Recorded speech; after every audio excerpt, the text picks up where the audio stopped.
Hi everybody, this is Dr. Priyanka और आज के सेशन में I will be solving a paper of SSB Odisha lectureship.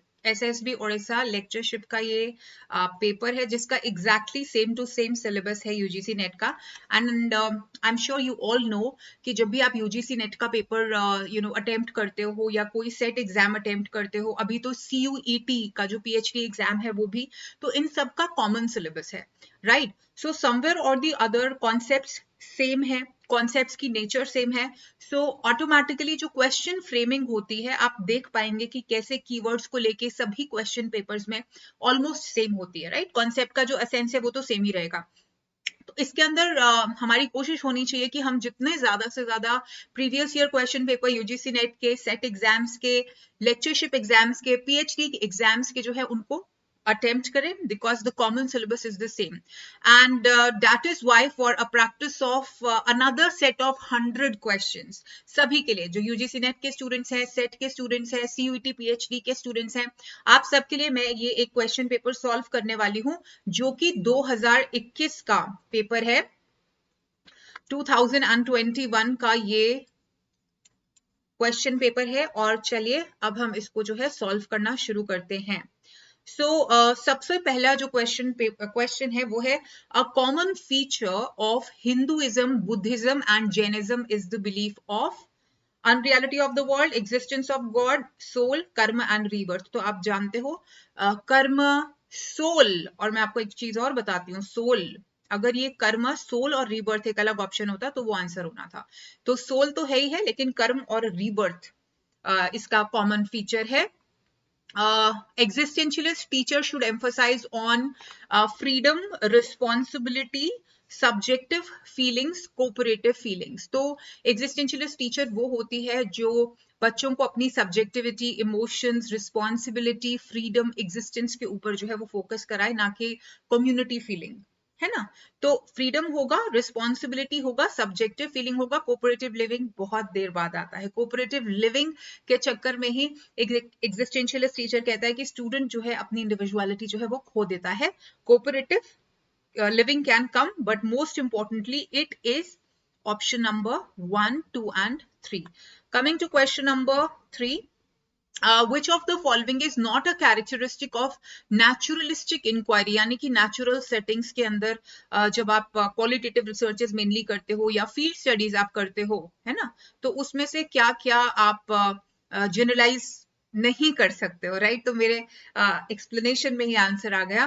तो multiple realities, जब आप नैरेटिव रिसर्च करते हो, ग्राउंडेड थ्योरी करते हो, तो एक ही प्रश्न है और उसके अलग अलग पर्सपेक्टिव्स होते हैं। तो मल्टीपल रियलिटीज है।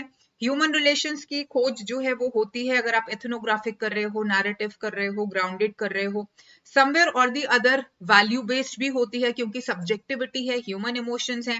जनरलाइज नहीं कर सकते, वो बेशक एथनोग्राफिक रिसर्च है या नैरेटिव रिसर्च है तो आप उसको जनरलाइज नहीं कर पाओगे, या कोई फील्ड बेस्ड स्टडी है या कोई केस स्टडी है, आप उसको जनरलाइज नहीं कर पाओगे। So coming to question number 4. Reality is a process is advocated by which of the following schools of thought? So reality is a process. Process क्या होता है? जो ever evolve करता है, change करता है, तो ये pragmatism believes करता है ना, theory of evolution के अंदर। So question number 5 पे आते हैं. Which one of the following schools of philosophy believes that reality is a mental function rather than a physical one? अब ये तो बहुत ज्यादा डिफरेंट और अटपटा सा क्वेश्चन है, लेकिन mental function rather than a physical one. तो देखिए, बेशक आप प्रैग्मेटिज्म की बात करो, बेशक आप नेचुरलिज्म की बात करो, बेशक आप रियलिज्म की बात करो, ये तीनों किस चीज में बिलीव करते हैं? रियल वर्ल्ड के अंदर, यानी साइंस के अंदर जो दिख रहा है, पॉजिटिविस्ट अप्रोच। लेकिन जो आइडियलिज्म है वो बिलीव करता है वैल्यू में, वो बिलीव करते हैं एक एग्जिस्टेंस ऑफ गॉड में, जो कि सेंट ऑगस्टीन ऑफ हिप्पो ने भी सिटी ऑफ गॉड और सिटी ऑफ मैन की बात बताई थी। तो mental function, idealism, pragmatism, naturalism, realism are all positivist, they are all physical sciences. अब coming to question number 6. Books and formal schooling hinders the growth of the child. तो ये किसने बोला? ये नॉर्मल सी चीज है, नेचुरलिज्म से आप कनेक्ट कर सकते हो। Nature is the guide to nurture in the essence of, nature की बात आ गई, naturalism. Which school of philosophy emphasizes the separate subjects like home science for girls? तो again ये isms की बात है, idealism, pragmatism, naturalism, realism. So let me tell you, ये naturalism है, naturalism का concept है. और in fact रविंद्रनाथ टैगोर का जो विश्व भारती यूनिवर्सिटी है उसके करिकुलम को भी अगर आप देखोगे तो उसके अंदर क्लियर डिस्टिंक्शन है कि why home science should be offered to women as a special subject. And even अगर आप naturalist और भी philosophers के व्यू पॉइंट्स पढ़ते हो related to curriculum, उसके अंदर mentioned है. However, answer की जो official थी उसके अंदर idealism को भी include किया है. However, I would B and sorry, A and C I think दोनों को include किया है, but I will go with option number C. Coming to question number 9, what is the essence of education according to pragmatism? The essence of education is reason and intuition. Intuition आ गया तो भैया गड़बड़ हो जाएगी. The essence of education is growth. The essence of education is knowledge and skills. The essence of education is a choice. तो आपको क्या लगता है क्या आना चाहिए इसका आंसर? इसका आंसर होना चाहिए the essence of education is knowledge and skills. जहां पे ये ग्रोथ की बात है, अब फिर मेरे साइकोलॉजी के स्टूडेंट्स, ग्रोथ फिजिकल डायमेंशन, और मैं आपको हमेशा कहती हूँ कि साइकोलॉजी के अलावा बाकी जितने की 9 के 9 यूनिट्स हैं आपके सिलेबस में, एंड इवन पेपर 1 को लेके अगर वर्ड ग्रोथ यूज किया है तो उसको मान के चलो वो डेवलपमेंट का सिनोनिम है. तो यहाँ पे भी इन्होंने द एसेंस ऑफ एजुकेशन मतलब फिजिकल नहीं बढ़ना बल्कि आपकी डेवलपमेंट. तो दैट इज द रीजन पहले जो ओरिजिनल की थी उसके अंदर सी को सही माना था, हाउएवर बाद में बी को भी सही मान लिया गया था. तो बी एंड सी इसके दोनों आंसर सही हैं, बट आप जो है ऑप्शन नंबर सी के साथ जाओगे. Realism believes in matter, spirit, soul, nature. So matter. Philosophy and education are the two sides of the same coin. ये आपने B.Ed से ही definition की हुई है. रॉस जो है वो बोलते थे philosophy and education जो है वो एक coin की दो sides की तरह है, जिसके अंदर philosophy जो है वो dormant side है, inactive side है, vision देती है, और education जो है वो क्या है, dynamic. तो ये क्या है, dormant side है, और ये क्या है, active side है या dynamic side है. Dormant and dynamic. Okay, let's come to the next question. Education should be man making and society making. Gandhi ji. किसने बोला था कि as such education के कुछ aims जो है वो नहीं होते, education as such has no aims. तो ऐसा जॉन ड्यूई ने बोला था. Education is the drawing out of the best in the child and the man. The best three factors are: education is the drawing out of the best in child and man. The best has three factors: mental, physical, intellectual, body, mind and spirit. Body, mind and spirit. Coming to question number 15.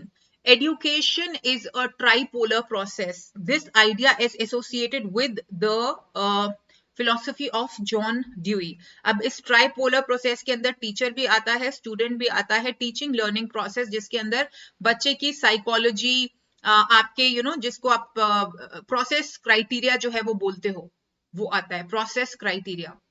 उसके बाद next पे आते हैं, इसको delete करते हैं. Coming to question number 16.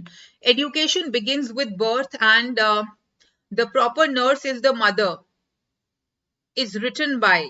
मतलब ये किसकी कही गई लाइनें हैं? तो ये रूसो जो है उन्होंने कही थी. Universe is consisting of two realities, consciousness and matter. तो अब देखिए, कॉन्शियसनेस और मैटर, तो वेदांत भी ये मानता है कि एक रियल ब्रह्मांड है और एक फिजिकल वर्ल्ड है. जैनिज्म, बुद्धिज्म जो है ब्रह्मांड की बात नहीं करते, बट ना यहाँ पे टू रियलिटीज की बात कर दी गई है. कॉन्शियसनेस यानी प्योर कॉन्शियसनेस, और मैटर यानी कि पुरुष और प्रकृति. क्योंकि जो कीवर्ड है सांख्या फिलॉसफी का वो है डुअलिस्टिक रियलिज्म. तो आपको ऐसे क्वेश्चंस में कंफ्यूज नहीं होना है और आपको इसका आंसर पता होना चाहिए. It is Sankhya philosophy. Individualism is the belief of which of the following? Jainism believe करता है किसके अंदर? Plurality of soul. जैसे कि वेदांत बोलता है कि नहीं, सबकी सोल कनेक्टेड है, लेकिन जैनिज्म कहते हैं कि हाँ भाई तुम्हारे अंदर सोल है, लेकिन वो अलग अलग है, हर एक की सोल अपनी बॉडी में अलग है। अब आप कनेक्ट कर सकते हो जो पहला क्वेश्चन या दूसरा क्वेश्चन जो मैंने करवाया था, जिसके अंदर हमने किया था कि बुद्धिज्म, जैनिज्म और हिंदुइज्म के अंदर क्या कॉन्सेप्ट कॉमन है, तो उसमें कर्म एंड रीबर्थ लिखा था, और मैंने कहा था कि अगर यहाँ पे सोल होता तो वो बेटर आंसर होता। तो आप देख लीजिए वही क्वेश्चन यहाँ पे एक तरह से दोहराया गया है। Now coming to question number 19, axiology for aims of education, epistemology for methods. तो मेटाफिजिक्स क्या होना चाहिए, मतलब अगर आप एजुकेशन के कॉन्टेक्स्ट में फिलोसफी को लगाते हो तो ये कह रहे हैं कि एक्सियोलॉजी यानी कि aims of education, overall aim of education जो है एक्सियोलॉजी वैल्यूज बताता है, for example to be a good human being और टू बी सेल्फ इंडिपेंडेंट और to be good member of the society, citizen. Epistemology for method of education, for methods. तो metaphysics क्या होगा, तो देखिए करिकुलम, इवैल्यूएशन, सिलेबस, तो इसका ही part होता है, करिकुलम के अंदर ये सब आता है। और करिकुलम किस प्रकार का होना चाहिए, ये आपके ऑब्जेक्टिव्स डिफाइन करते हैं। आपके ऑब्जेक्टिव सही होंगे, उसी के बेसिस के ऊपर ही आप जो है करिकुलम अच्छे से डिजाइन कर पाएंगे। Now coming to question number 20, the branch of philosophy dealing with knowledge. हमें बाकी ऑप्शंस देखने की जरूरत ही नहीं है, पता है एपिस्टेमोलॉजी है। Question 21, analysis of the sociological process involved in the educational institutions could be known as, analysis of the sociological process involved in educational institution is known as sociology of education, social foundations of education, educational sociology and social science education. तो आप काफी बारी मुझसे पूछते भी हो कि educational sociology और सोशियोलॉजी ऑफ एजुकेशन का अंतर क्या है। क्या कह रहा है, analysis of sociological processes involved in educational institutions. Educational institutions के अंदर कौन कौन सी सोशियोलॉजिकल प्रैक्टिसेस फॉलो हो रही हैं, फॉर एग्जांपल डेमोक्रेसी कैसे फॉलो हो रही है, या कोऑपरेटिव फीलिंग कैसे हो रही है। तो sociology of education, education process के दौरान कैसे सोशल फिनोमिनन आपकी क्लास में, आपके इंस्टीट्यूशंस में एग्जिस्ट कर रहे हैं। Now coming to question number 22, the book entitled principles of sociology was authored by Spencer. तो ये थोड़े से आपको याद करने पड़ेंगे, ठीक है ना, बुक्स स्पेशली और कोट्स, ये एक्चुअली में बाउंसर क्वेश्चन ये लोग पूछ लेते हैं। Now the most powerful agency of social change, मैंने आपको आई थिंक लास्ट भी हम क्वेश्चन पेपर कर रहे थे और मैंने कहा था इंडियन कॉन्टेक्स्ट में फैमिली सबसे ऊपर होती है। सोशल चेंज के अंदर family, mass media, school, institution, peer group, community centres, ये सब आते हैं। लेकिन उन्होंने पावरफुल पूछा है, मोस्ट पावरफुल, पेरेंट्स, स्कूल की management, policy maker, national calamity तो खैर नहीं होगा, लेकिन फैमिली सबसे इंपॉर्टेंट होती है, फॉलोड बाय स्कूल, और उसके बाद आपका country, community and mass media आता है। Coming to question number 24, which one is not a process of social change? Social change यानी सोसाइटी के अंदर चेंजेस जो है कैसे इवॉल्व होते हैं या आए जाते हैं। Industrialisation is a product of scientific development and technology, तो ये तो भाई सोशल चेंज है।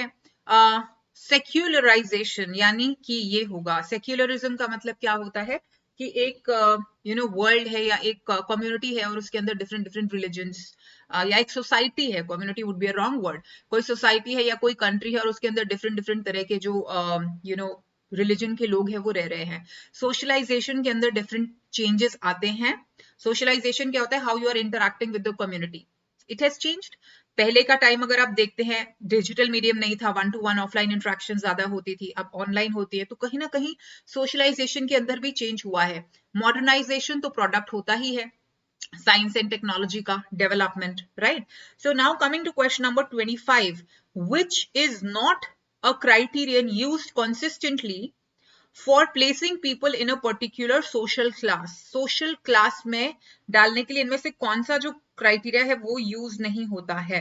रेस होता है, रिलीजन के हिसाब से भी होता है, वेल्थ के हिसाब से यानी पावर, प्रॉपर्टी, प्रेस्टीज, जिसकी बात मैक्स वेबर और कार्ल मार्क्स ने की थी, है ना। तो हाउएवर कहीं पे आपको नॉलेज के हिसाब से स्ट्रैटिफाई नहीं किया जाता, तो नॉलेज इसका आंसर होगा।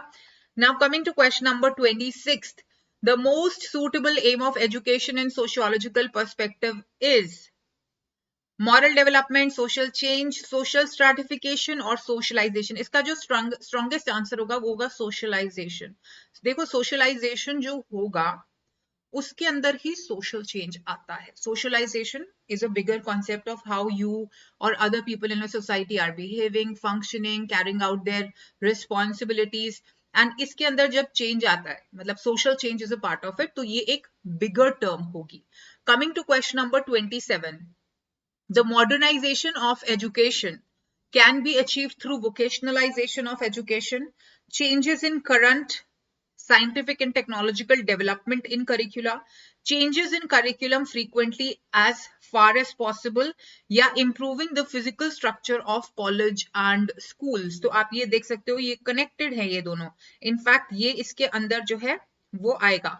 So coming to question number 27, vocationalization of educational system, modernization क्या सिर्फ vocationalization से ही आ सकती है या changes in current scientific and technological development in करिकुला। अगर आप इसके हिसाब से development scientific and technological development के साथ साथ चलते हैं, आपका करिकुलम चेंज होता है, उसके अंदर वोकेशनल, जैसे अभी आप देख लीजिए हमारे करिकुलम में एनईपी 2020 ने वोकेशनल स्किल्स के ऊपर कितना फोकस किया है, करिकुलम के अंदर चेंजेस आ रहे हैं।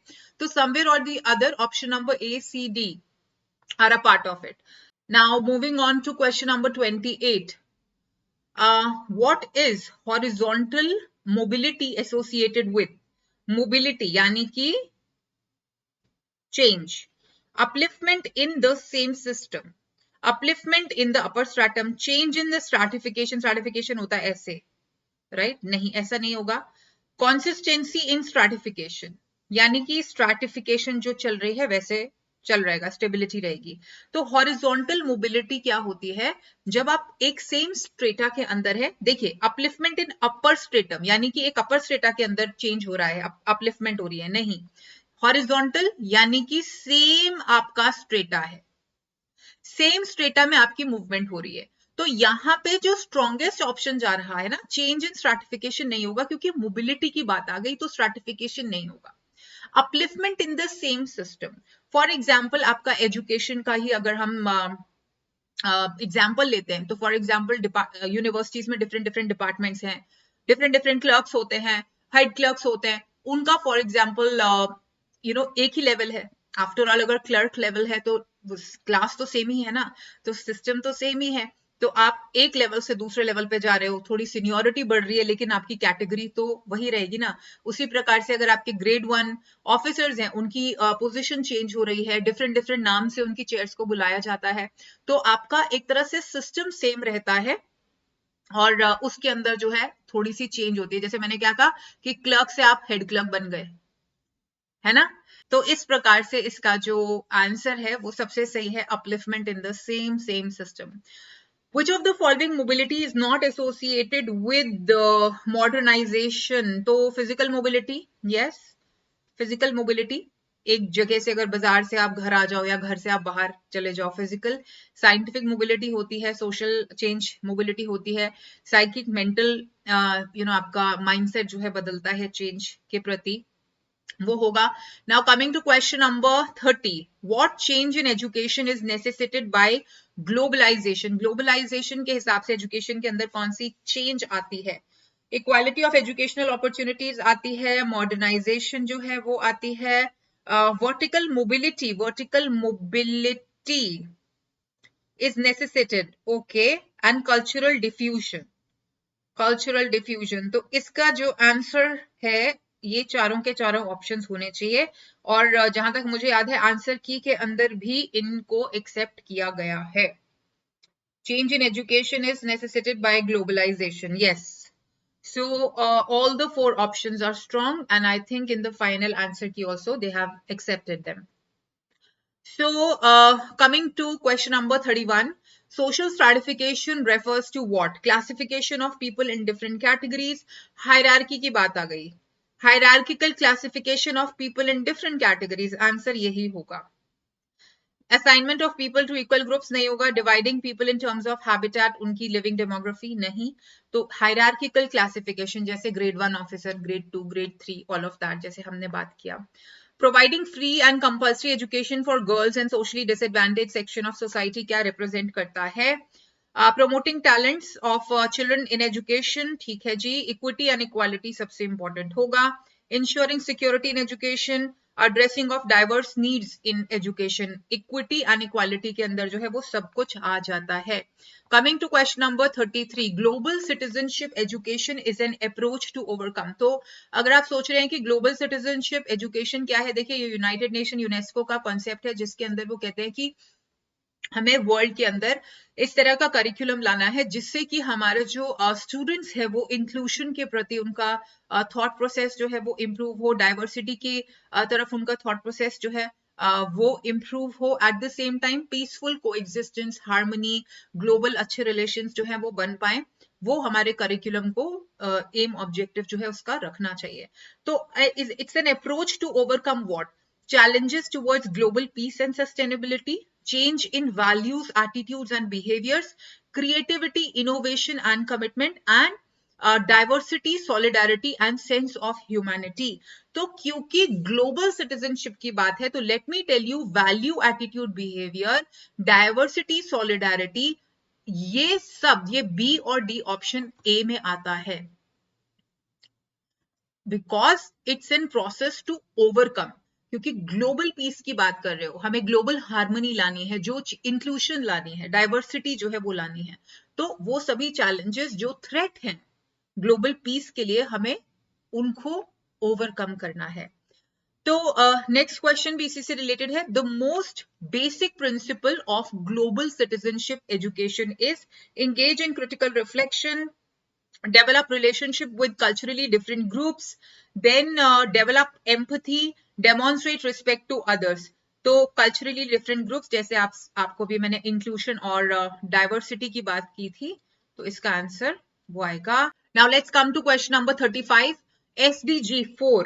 SDG 4 जो है वो डील करता है इंक्लूजन के साथ और इक्विटी के साथ। तो ensure inclusive and equitable quality education and lifelong learning, तो बाकी में भी इंक्लूजन की बात नहीं की गई है, इक्विटी की भी बात नहीं की गई है, सो इसका आंसर होगा ऑप्शन नंबर डी।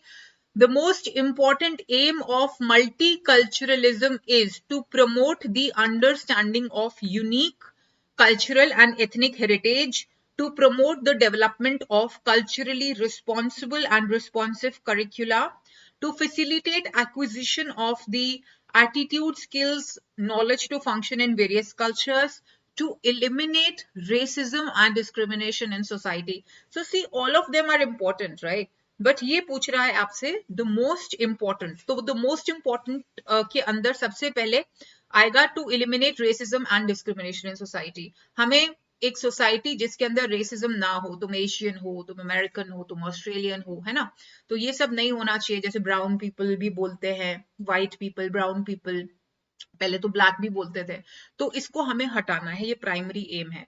और वो तभी हो पाएगा जब आप लोगों के प्रति जो है वो डाइवर्सिटी का फिनोमिना जो है वो जागृत करोगे, यानी कि आप प्रमोट करोगे लोगों के बीच में अंडरस्टैंडिंग, कि वो एक दूसरे के कल्चर के प्रति जो है ओपन थॉट प्रोसेस रखें एंड उसका जो है आदर करें। तो इसका आई थिंक आंसर की के अंदर भी ऑप्शन नंबर ए और डी दोनों को सही माना गया था। Coming to question number 37, a multilingual person is the one। एक multilingual person वो होता है जो तरह तरह की भाषा जो है वो जानता है, उसके अंदर कम्युनिकेट कर सकता है। तो वन लैंग्वेज आ गया, listening reading in one language आ गया, इंगेज इन मल्टीलिंगुअल लर्निंग नहीं, इसका मतलब ही वही होता है कम्युनिकेट कर पाए। सपोज किसी को उर्दू बोलनी आती है, इंग्लिश आती है, हिंदी आती है, बंगला आती है। Coming to question number 38, children with special needs are those that have mental retardation to make learning difficult, physical disability to make learning difficult, combination of disabilities to make learning difficult, or learning disabilities to make learning difficult। तो children with special needs combination हो सकता है, right? combination, different प्रकार का combinations, उसके अंदर mental you know intellectual disabilities भी हो सकती हैं, फिजिकल डिसेबिलिटीज भी हो सकती हैं। तो तरह तरह की डिसेबिलिटीज का जो कॉम्बिनेशन है वो इसके अंदर स्ट्रॉन्गर ऑप्शन बनता है। सोशल चेंज क्या होता है? Change of manner in society, change in educational process, change in culture and language, change in structure and function of societal institutions. ये सब का सब सोसाइटी का ही तो पार्ट है। सोसाइटी कैसे फंक्शन करती है, एजुकेशन प्रोसेस कैसे होती है, कल्चर एंड लैंग्वेज। तो इसका आंसर होगा option number D. The child who reads the numbers wrongly has the following learning disabilities, dyslexia. Dyslexia इसका आंसर होगा। Coming to question number 41, according to Piaget's theory, which one of the following is least related to the other three? Adaptation भी होता है, assimilation, schema. Schema इसका answer होगा। Which of the following theories would suggest most children are intelligent in one way or the other? So very simple, यही किसने theory दी थी? Gardner's multiple intelligence theory. Howard Gardner ने clearly बताया था कि हर एक इंडिविजुअल का डिफरेंट इंटेलिजेंट एप्टीट्यूड होता है, तो वो होगा। Then for Vygotsky, which of the following concepts appears central to learning? Disequilibrium. Which of the following appears to be central, most important to learning? Proximity. इसका आंसर होगा zone of proximal development की इन्होंने भी बात की थी। Zone of proximal development की बात भी Vygotsky ने की थी। This is the most important concept given by him. Now, Which of the following theorists believe कि जो structure of intellect होता है उसके 3 dimension होते हैं, जो कि होता है COP, that is content, operation, product. तो clearly Guilford structure of intellect, ठीक है।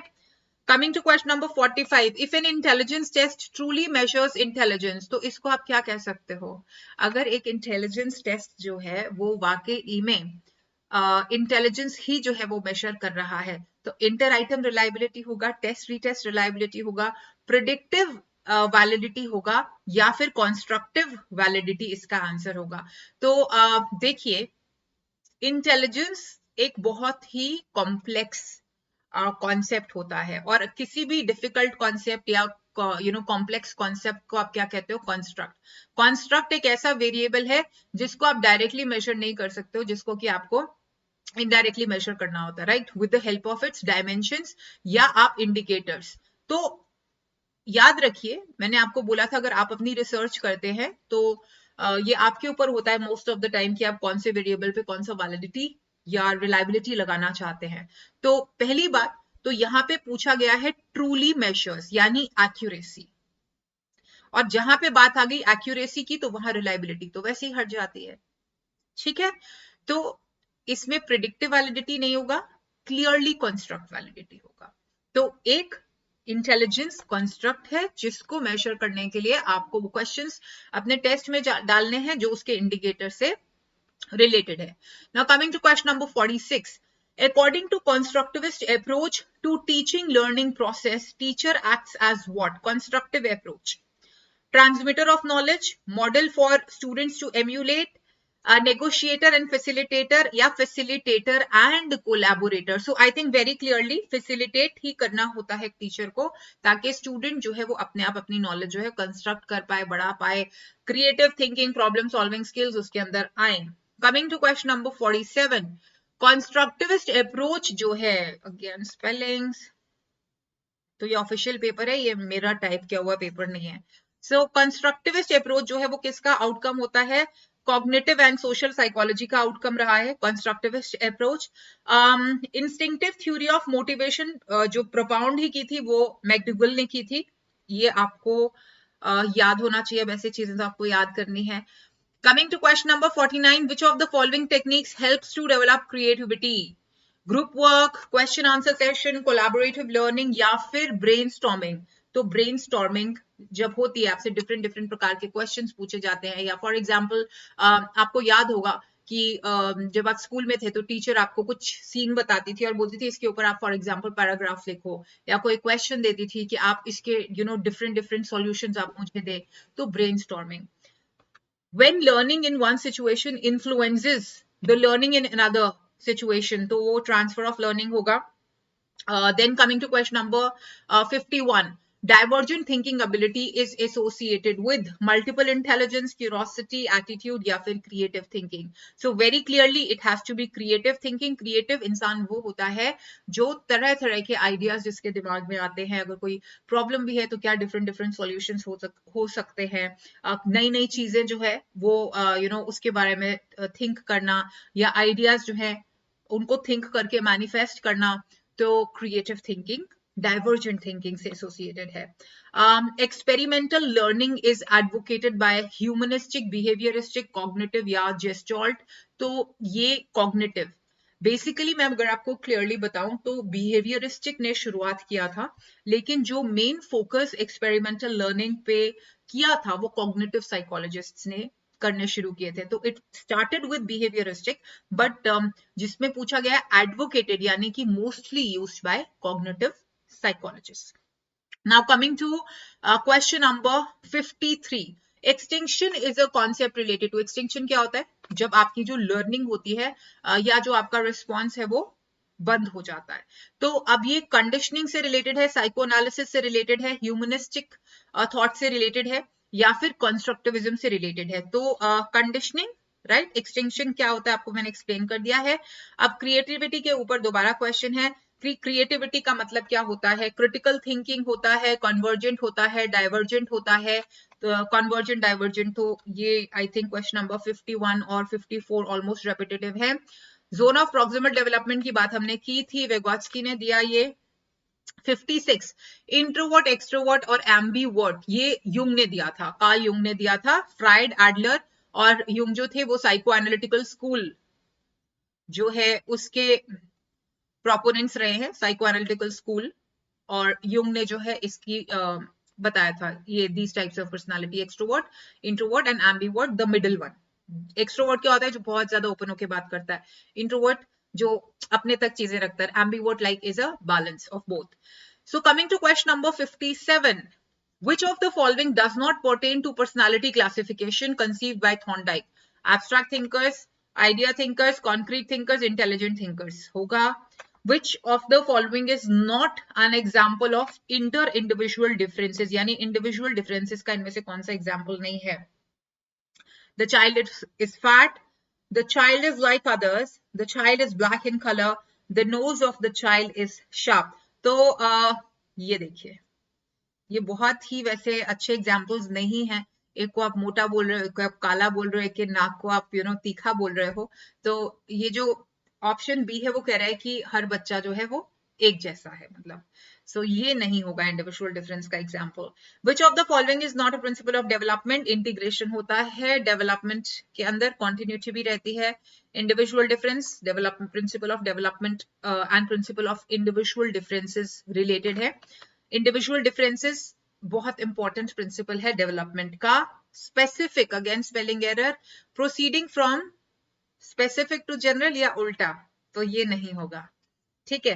Which of the following is not the characteristic of adolescent? Period of stress and strain, age of great ideals, period of teenage and youth और period of moving from one place to the other. ये ठीक है भाई, stress and strain भी होता है. आप आप एम्यूलेट भी करना चाहते हो, हीरो वर्शिपिंग जो है वो होती है, और टीनेज की एज से ये मेनली एसोसिएटेड होता है. तो ऑप्शन नंबर डी इसका आंसर होगा. Feedback is the most essential component of assessment of learning. For learning इसका आंसर होगा. फॉर लर्निंग क्या होती है? लर्निंग के दौरान टीचर आपका असेसमेंट करती है और उस बेसिस के ऊपर देखती है कि क्या आपका डायग्नोज करती हैं कि क्या आपके स्ट्रॉन्ग एरियाज हैं, क्या आपके वीक एरियाज हैं, और जो वीक एरियाज हैं उनके ऊपर फीडबैक देना कि कैसे आपको जो है उसे इंप्रूव करना. तो असेसमेंट फॉर लर्निंग जो है इट्स फॉर्मेटिव, और फॉर्मेटिव वही होता है कि आप फीडबैक के थ्रू डायग्नोज पहले करते हो फिर फीडबैक देते हो ताकि इंप्रूवमेंट हो पाए लर्निंग के अंदर. Now coming to question number 62. In an objective type of test, जैसे कि ये चल रहा है अभी, है ना, each of its items is based on specific objective of learning, can be scored uniquely, is always of multiple choice, जरूरी नहीं होता है, it is started very precisely. Each of the test item is started very precisely, जरूरी नहीं है ना, complex questions भी पूछ सकते हैं. Is based on specific objective, यानी एक ही ऑब्जेक्टिव ऑफ लर्निंग, ऐसा भी नहीं है। कैन बी स्कोर्ड यूनिकली, हाँ, क्योंकि फॉर एग्जाम्पल आप ट्रू फॉल्स भी अगर आप दे रहे हो, या आप वन वर्ड सब्सटीट्यूशन दे रहे हो, है ना, तो ये सारे के सारे क्या है, वन वर्ड सब्सटीट्यूशन समझते हैं ना आप। मैंने आपको फॉर एग्जाम्पल बोल दिया कि एक ऐसा इंसान जो अपने आप को सोचे कि उसके बिना जिंदगी नहीं चल सकती या दुनिया नहीं चल सकती, तो उस वर्ड को क्या बोलोगे, indispensable. any person who believes that he cannot be corrected, he's an expert, incorrigible, तो ये होता है one word substitution, etc etc। तो अलग तरह से आप स्कोर कर सकते हो। इसका आंसर ऑप्शन नंबर बी है। For facilitating comprehensive assessment for learning, students portfolio, again assessment for learning, learning के लिए बच्चा का पोर्टफोलियो क्या होता है, पोर्टफोलियो होता है जो आपका रिकॉर्ड होता है। रिकॉर्ड, उसके अंदर आपकी जो भी डेवलपमेंट है, जो आपके टेस्ट हैं या आपके एविडेंसेस हैं आपकी लर्निंग के, वो उसके अंदर इंक्लूड होते हैं। तो students portfolio for assessment for learning, written work होना चाहिए, creative materials prepared by students, performance of student in school cabinet. School cabinet क्या होती है, जैसे आप हाउस कैप्टन बनते हैं, प्रीफिक्ट बनते हैं, head girl, head boy, all of that, तो ऑल ऑफ द अबव होना चाहिए। Lena is assessing deeply how well her lesson has achieved instructional objectives. Lena is assessing deeply how well her lesson has achieved instructional objectives. Lena is using which assessment? Diagnostic? नहीं. Formative, summative या cognitive? Formative, है ना, वो देख रही है कि क्या उसके ऑब्जेक्टिव्स अचीव हुए हैं या नहीं हुए हैं। तो फॉर्मेटिव होगा, बेसिकली वो रिफ्लेक्ट कर रही हैं, राइट, रिफ्लेक्ट करेंगी, उसके बाद ही आपको फॉर्मेटिव सॉल्यूशन या फिर आप कह सकते हो फॉर्मेटिव अप्रोच के थ्रू ही वो चेक कर पाएंगी। तो a set of rules, next question, a set of rules a teacher can employ for assessing the quality of a student's work is a reliability checklist, the standardization rules, a table of specifications, या फिर a scoring rubric. So very importantly, a reliability checklist for assessing the quality of a student's work. Reliability checklist, standardization rules, a table of specifications या scoring rubric. तो ये सब के सब ही use होते हैं। अ टेबल ऑफ स्पेसिफिकेशंस आप बोल सकते हो, क्योंकि स्पेसिफिक लर्निंग एबिलिटीज होती हैं, तो आप specific learning abilities according to different aptitude या फिर डिफरेंट सब्जेक्ट चॉइसेस के को मद्देनजर रख के जो आप स्पेसिफाई करोगे ऑब्जेक्टिव्स को, तो अगर आप वो ऑब्जेक्टिव्स बना रहे हो तो टेबल ऑफ स्पेसिफिकेशन सबसे ज्यादा स्ट्रॉन्ग इसके अंदर होता है। हाउएवर रिलायबिलिटी चेकलिस्ट भी कोई खराब आंसर नहीं है। स्टैंडर्डाइजेशन रूल्स जो है वो भी हो सकता है। स्कोरिंग रूब्रिक से आप स्कोर करने में मदद करते हो, बट आप स्पेसिफाई कर दो कि अगर ये क्राइटेरिया मीट हो रहा है तो we can believe that the student has learn qualitatively. So when I say learn qualitatively, मतलब उसने क्वालिटी लर्निंग की है। Coming to question number 66, which of the following is not a correct statement? A test can be reliable without being valid. A test can't be valid without being reliable. A test can be reliable and valid both. A test can be valid without being reliable. तो इसका answer क्या आना चाहिए? A test can't be valid without being reliable. मतलब a test can be reliable without being valid. यानी ये क्या कह रहा है कि अ रिलायबल टेस्ट जरूरी नहीं है कि वो वैलिड हो, तो सही है। ये कह रहा है कि a test can't be valid without being reliable, ऐसा नहीं होता है। वैलिड टेस्ट जो होता है वो हमेशा रिलायबल होता है, उल्टा नहीं होगा। तो यहाँ पे जो वैलिडिटी है उसको डिपेंडेंट बना दिया गया है रिलायबिलिटी के ऊपर, तो ऐसा नहीं होगा, ठीक है।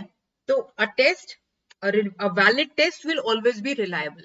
जरूरी नहीं है कि जो reliable test है वो हमेशा valid होगा। So coming to question number 67, evaluation is meant for a system of examination, observation of intelligence, awarding marks and grade value judgment. Value judgment, क्योंकि evaluation आपको पता है measurement as well as assessment को relate करती है as well as experiences, तो value judgment, qualitative as well as quantitative aspects. Continuous and comprehensive evaluation का मतलब क्या है? कॉग्निटिव एस्पेक्ट को इवेल्युएट करना, अफेक्टिव को करना, evaluation of both cognitive and affective, whereas ये कह रहा है cognitive, affective and conative. Question number 68 answer has to be option D. Let me tell you students, affective और कोनेटिव बहुत रिलेटेड ही होते हैं. It's related with human emotions. तो ये बिल्कुल परफेक्ट था, बट जस्ट बिकॉज अफेक्टिव के साथ कोनेटिव भी इन्होंने मिक्सअप किया है, तो ऑप्शन नंबर डी इसका आंसर होगा. Which of the following statement of test is not correct? A test can be standardized. A teacher can make a test. A standardized test can be modified by teacher. A norm reference test can be used by the teacher. जो standardise test होता है ना, जो जिसकी reliability check की जाती है, जिसकी वैलिडिटी चेक हुई होती है, पायलट टेस्टिंग हुई होती है, उसके नॉर्म्स बने होते हैं. तो अगर नॉर्म्स बने हुए हैं तो एक टीचर उसको चेंज नहीं कर सकता, क्योंकि अगर आप उसको चेंज करोगे यानी आपने उसकी रिलायबिलिटी, वैलिडिटी के ऊपर, नॉर्म्स के ऊपर चेंज किया है, तो उसका जो वैल्यू होता है वो वहीं पे खत्म हो जाता है. So, on the basis of an achievement test, the teacher has ranked the students. तो अगर rank की बात की गई है तो क्या आएगा? Ordinal scale. Question number 71. Which of the type of reliability is least precisely quantifiable? Content, concurrent, construct, predictive. ये क्या होती है? जजमेंटल होती है. इसके अंदर स्टैट्स नहीं लगते है ना. कंटेंट चेक किया, क्वेश्चन पेपर आपके सामने आया, आपने क्वेश्चंस रीड किए, चेक किया कंटेंट से मैच कर रहा है या नहीं कर रहा है, तो क्या होता है? ये क्वालिटेटिव जजमेंट होता है. इसमें नंबर्स इन्वॉल्व नहीं होते, स्टैट्स जो है वो इन्वॉल्व नहीं होते. Which of the following test can be used to examine differences in achievement of boys and girls? दो ग्रुप्स हैं, उनकी अचीवमेंट का डिफरेंस आपको फाइंड आउट करना है. तो टी टेस्ट जो होता है, significance of difference between mean, वो यूज होगा. Coming to question number 73, there is a significant positive correlation between variables x and y. इसका मतलब ये है कि दोनों जो है वो एक ही डायरेक्शन में वेरी करेंगे, यानी दोनों इकट्ठे बढ़ेंगे, या अगर घटते हैं तो दोनों इकट्ठे जो है वो घटते हैं. तो ऑप्शन नंबर डी इसका आंसर होगा. Which of the following is a method of qualitative research? तो इसके अंदर narrative research आएगा. Which of the following is not the measure of central tendency? Mean, median, mode होता है या डिस्पर्शन होता है? तो स्टैंडर्ड डिविएशन, डिस्पर्शन, वेरिएंस जो होता है उसका पार्ट है.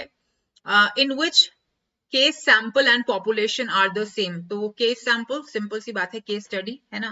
केस स्टडी आपने किसी पर्टिकुलर कंपनी की करनी है तो वही आपके लिए भाई पॉपुलेशन है, वही आपके लिए केस है. अगर किसी इंसान के ऊपर करनी है तो वही पॉपुलेशन है, वही केस है.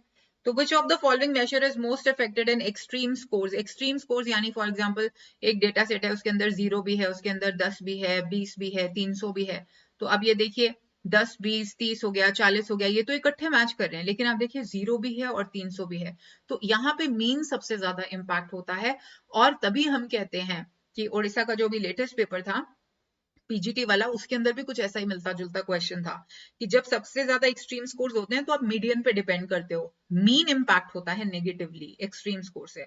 तो यहाँ पे आप मीन जो है वो सबसे ज्यादा इफेक्टेड होता है. तो जब एक्सट्रीम स्कोर्स होते हैं तो आप मीडियन के ऊपर डिपेंड करते हैं. The degree and direction of linear relation between two variables is measured by, यानी ऐसे. तो पियर्सन प्रोडक्ट मोमेंट कोरिलेशन इसका आंसर होगा. हाउएवर इन्होंने हमें क्लियरली नहीं बताया है कि जो आपका डेटा है वो कौन से स्केल पे लिया गया है. But going by the most common measure of establishing correlation, Pearson product moment correlation इसका आंसर है. A research conducted by classroom teacher to improve performance has to be action research. सबसे पहले स्टीफन कोरी ने लगाया. इसके ऊपर भी एसएसबी ने इस बारी क्वेश्चन पूछा. Quasi experimental design indicates students will be selected randomly. जरूरी नहीं है, quasi में जरूरी नहीं होता कि randomization proper हो. Students will be selected through test. ऐसा भी नहीं है, जरूरी भी नहीं है. All the students of a class will be selected for the study. ऐसा भी नहीं है. Students will be selected through lottery method, randomization. जी नहीं. तो ये और ये तो वैसे एक दूसरे को काटे. Students will be selected through a test. जरूरी नहीं है भाई. Quasi experimental में पहले आप टेस्ट करो और फिर बच्चों को सिलेक्ट करो. All the students of a class will be selected. बिल्कुल नहीं, ये क्वेश्चन ही गलत है, इसके ऑप्शंस ही गलत है.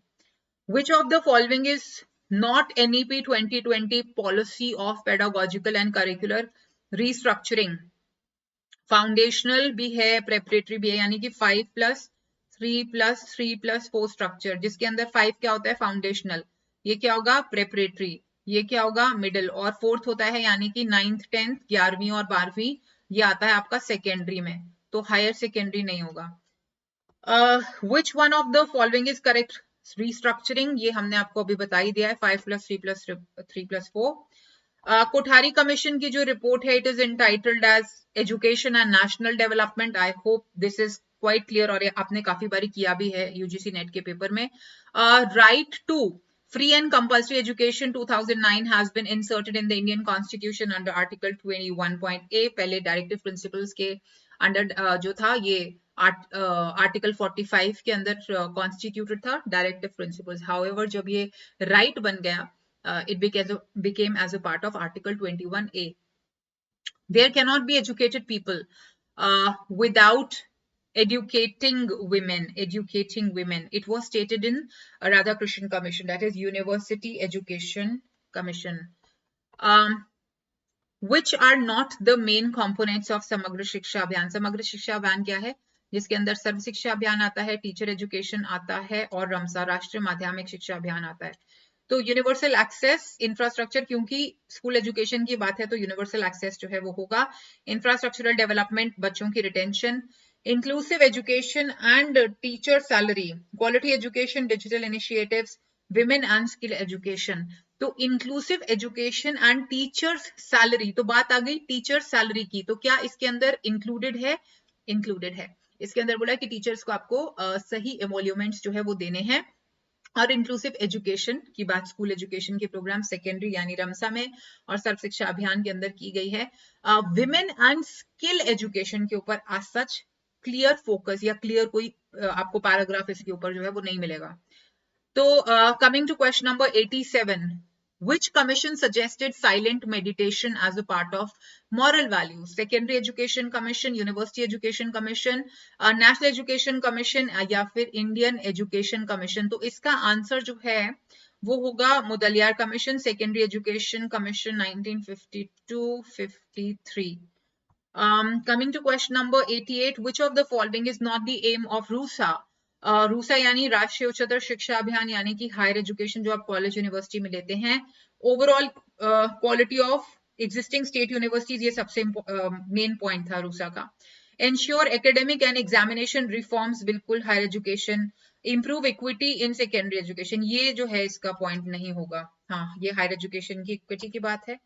तो inclusive education will be successful with, inclusive education आप कैसे सक्सेसफुल बना सकते हैं? High quality text books, community support, attitudinal change among teachers and high quality resources. Attitudinal change, सबसे बड़ा जो प्रॉब्लम या रेजिस्टेंस है वो है माइंडसेट। माइंडसेट टीचर्स का नेगेटिव या फिर पेरेंट्स का जो नेगेटिव होता है, रेजिस्ट करता है इंक्लूसिव एजुकेशन का। तो सबसे इंपॉर्टेंट है एटीट्यूडनल चेंज या फिर changing mindset of the students. Which is not the professional requirement of a teacher as explained by UNESCO? Innovations in approach and teaching strategy, यानी समयानुसार अपनी टीचिंग स्ट्रैटेजीज में बदलाव लाना, जो कि बहुत इंपॉर्टेंट हिस्सा है, यहाँ पे नॉट पूछा गया है। जस्टिस टू द प्रोफेशन है, mastery of the subject and competency in teaching भी है, provision of adequate financial facilities to teacher, ये इसका पार्ट नहीं है। Accreditation of teacher education institution is done by NAC, जिसका अभी नाम NSC हो चुका है according to NEP 2020, which is not the objective of human rights education.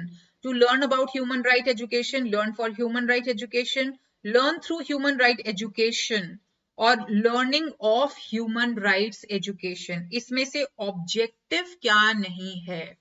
About भी होगा, for भी होगा, through human right education होगा, learning of human rights education, not the objective. About, for, through यानी experience, तो learning of, तो सिर्फ और सिर्फ prepositions के थ्रू जा रहे हैं हम इस क्वेश्चन में।